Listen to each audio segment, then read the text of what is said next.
What's up, everyone? It's Dakota, and today we're going to be going over another Core 21 spoiler card. This one came out a while ago.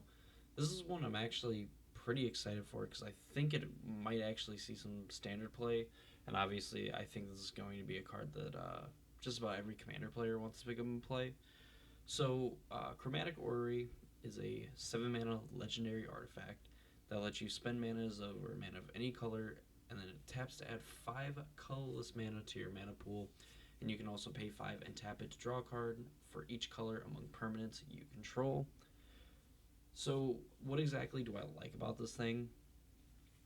In a standard format and in formats in general that have cards like Karn, the Great Creator, that lets you just search your sideboard for a copy of a card, and even like Ugin the Ineffable that makes your artifact spells cost, or your colorless spells, excuse me, two less to cast. Those cards kind of make Chromatic Orrery a lot better, simply for the fact that one obviously lets you tutor up a copy that could be in your sideboard that you can then possibly play the next turn, or Ugin the Ineffable just essentially ramping it in a way to get it out sooner. On top of that, the fact that it provides 5 colorless mana, and obviously when it's in play, it lets you spend that mana as over mana of any color, uh, kind of brings in some weird and wacky like options. So say that you cast Chromatic Orrery, and then like you get to untap with it and everything. You know, the dream scenario. Essentially, it adding 5 colorless mana can add, one of each color, and can cast a Niv-Mizzet, and like Niv-Mizzet can find all these multicolored spells that obviously you don't really care about being able to cast anymore, because essentially if you just have enough mana to play them, then you can play them.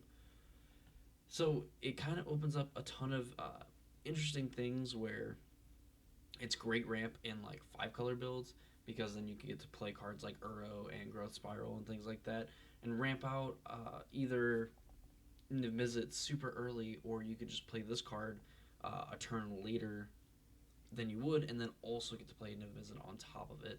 And then obviously the last ability on it, paying 5 and tapping it to draw a card for each color among permanents you control. Obviously, you get to draw 5 cards if you had a Niv-Mizzet in play, which is really good. Like 5 mana draw 5 at instant speed is pretty good, I would say.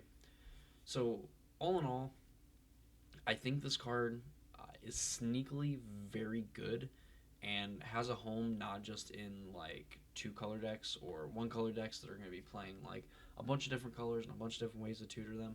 I could see some kind of Niv Mizzet deck. The format at least slows down by turn, maybe 2.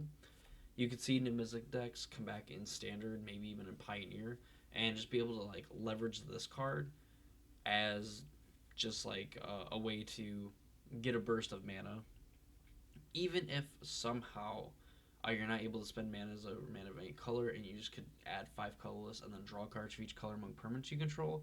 You kind of solve the problem that the deck has when it fails to close the game. You know, when you Nimbus is essentially like a win condition, and the cards that you get off of it help you close out the game and everything, and kind of shore things up. This will definitely like propel you into that mode of winning the game. And then if you get to at least activate the last ability once with a Niv-Mizzet in play, I mean, not only did you draw like say 3 or 4 cards with a Niv-Mizzet, you also just drew 5 cards. And it's pretty good. So I think Chromatic Orrery will definitely find some kind of home in Standard or Pioneer. Of course, I think it's probably going to be another like staple rock in a lot of different like multicolored decks, just for having the Chromatic Lantern type effect, plus card draw, plus obviously ramping you a shit ton into like Big Eldrazi or something like that. So, but anyway, that's how I feel about Chromatic Orrery. I think if you get a chance to pick it up or play it or anything like that, I think you're going to be rarely disappointed, unless you're just playing monocolored decks, to which honestly makes no sense, because this card just is insane and does obviously a lot of crazy things when you can just spend mana for mana of any color. So that's gonna do it for me in this video. I hope you guys enjoyed, especially some of the spoiler stuff that's been going on. Definitely going to be having a lot more spoiler videos because this core set is hot fire this time around. So if you want to see more spoiler videos from me, be sure to subscribe to my YouTube channel that you're currently watching on right now. Hit the notification bell. I'm going to be trying to double upload for at least the rest of this week just to get some videos out and stuff like that.